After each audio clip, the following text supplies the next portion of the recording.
Un saludo fraterno para todos y cada uno de ustedes. Una mariposa necesita dos alas para volar. Un ave o un pájaro necesita dos alas para volar. La iglesia necesita dos alas para volar. Una de esas alas puede simbolizar las reuniones en el templo, las reuniones de adoración, de predicación, de oración, de búsqueda de Dios en el templo.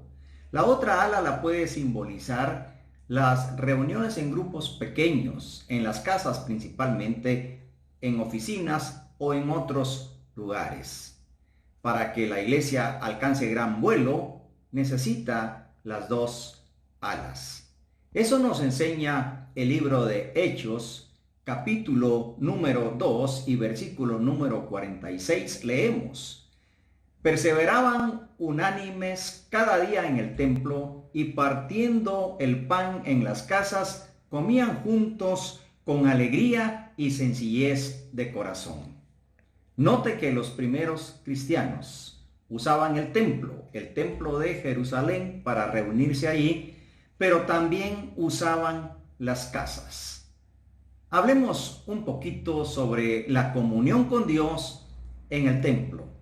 Sabemos que históricamente hablando, el primer templo fue el que se elaboró algunos 1500 años antes de Cristo.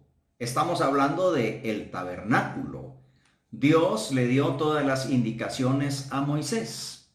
Dios le indicó qué materiales debía usar. El pueblo trajo sus donativos, sus donaciones, sus aportes, sus ofrendas.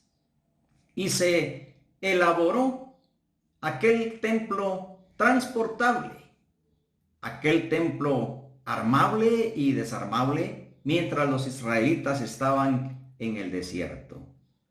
Algunos 500 años después fue Salomón, en la época del rey Salomón, quien construyera un templo precioso de piedra.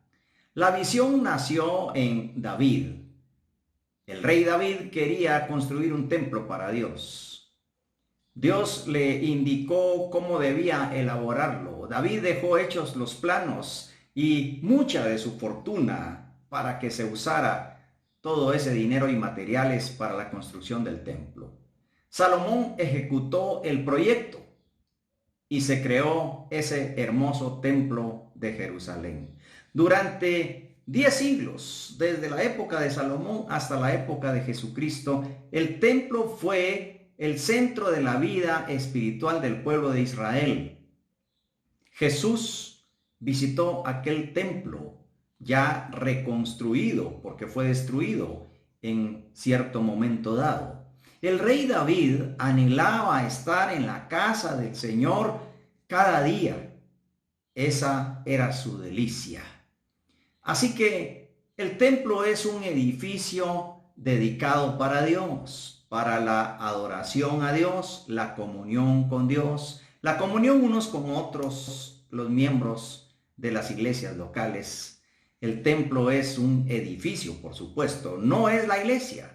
La iglesia somos las personas que estamos en comunión con Dios, los creyentes, nacidos de nuevo, lavados con la sangre de Jesucristo. Pero el templo tiene su importancia. Jesús visitó el templo en una oportunidad y observó que muchos estaban comercializando en el templo. Por esa razón, expulsó de ahí a aquellos cambistas de monedas, porque el templo no era una entidad bancaria. Expulsó de ahí a aquellos vendedores de palomas, porque el templo no era un mercado. Él dijo: mi casa, casa de oración será llamada. El templo era un edificio destinado para la oración, para la búsqueda de Dios, para el aprendizaje de la palabra de Dios. Hoy en día, algunos se preguntan ante esta crisis del coronavirus, ¿de qué sirven los templos? Y algunos critican. ¿Qué pasa con los templos? Están cerrados, no tienen ninguna utilidad, algunos son templos lujosos. No vamos a criticar eso. La Biblia nos enseña que en épocas antiguas muchos hicieron grandes esfuerzos y donaciones para construir un templo. El templo, por supuesto, es un edificio.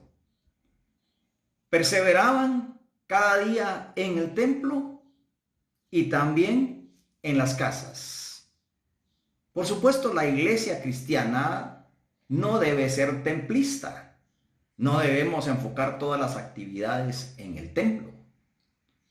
Pero vemos el ejemplo de Jesús también. Él visitaba las sinagogas, visitaba el templo, pero le vemos en las casas de muchas personas. Le vemos en la casa de Pedro sanando a la suegra. Le vemos en la casa de Zaqueo. Le vemos en la casa de Marta, María y Lázaro. Y precisamente en ese hogar de Betania que el Señor visitaba frecuentemente, ahí estaba María a los pies del Maestro aprendiendo de su palabra en la intimidad de su hogar, en una casa. La iglesia primitiva comenzó a utilizar las casas, además del templo de Jerusalén. Más adelante la iglesia sufrió persecución y durante los primeros 2-3 siglos la iglesia incluso se reunía en catacumbas romanas, en una serie de pasillos, una serie de habitaciones subterráneas con algunos cubículos, incluso ahí mismo enterraban a sus muertos. Los creyentes no podían exponerse, podían perder la vida, morir, tuvieron que encerrarse, pero vivían en comunidad. Hoy en día no podemos vivir en comunidad, no podemos abrir nuestros templos, pero eso es temporal. Eso va a pasar, llegará el momento en que los vamos a reabrir. Extrañamos, por supuesto, el ir al templo. Extrañamos sobre todo ver a nuestros hermanos en la fe, darles un abrazo. Extrañamos eso. No podemos abrazarles, no podemos reunirnos presencialmente. Pero eso no hace que la iglesia se detenga. La iglesia sigue adelante, la iglesia sigue avanzando. Ahora usemos las casas como los primeros discípulos. En la Biblia, el apóstol Pablo le envía saludes. Saluden a Priscila y Aquila y la iglesia que está en su casa. Estos colaboradores del apóstol Pablo, este matrimonio ejemplar, tenían un grupo pequeño de hermanos y ahí se reunían en su casa. Saluden a Ninfas y la iglesia que está en su casa. Muchos, como Filemón, tenían en su casa, como Ninfas, como Priscila y Aquila, tenían reuniones de grupos pequeños de cristianos en sus casas. Usted y yo podemos y debemos reunir a nuestras familias en nuestras casas, el comedor, la sala. Debemos abrir las escrituras, debemos orar y adorar a Dios, debemos seguir buscando la comunión con Dios. No podemos ahora en el templo, pronto lo haremos de nuevo, estoy seguro que sí, pero tenemos las casas y en nuestras casas sigamos buscando y adorando del Señor, porque la iglesia de Cristo es una iglesia sin paredes. Jesús predicaba desde una embarcación, predicaba en una plaza, en un mercado, en las calles. Nada ni nadie debe detenernos. Sigamos adelante, buscando del Señor en nuestras casas. Hágalo usted, hágalo, en el nombre de Jesús. Amén. Que Dios le bendiga y nos vemos en la próxima oportunidad.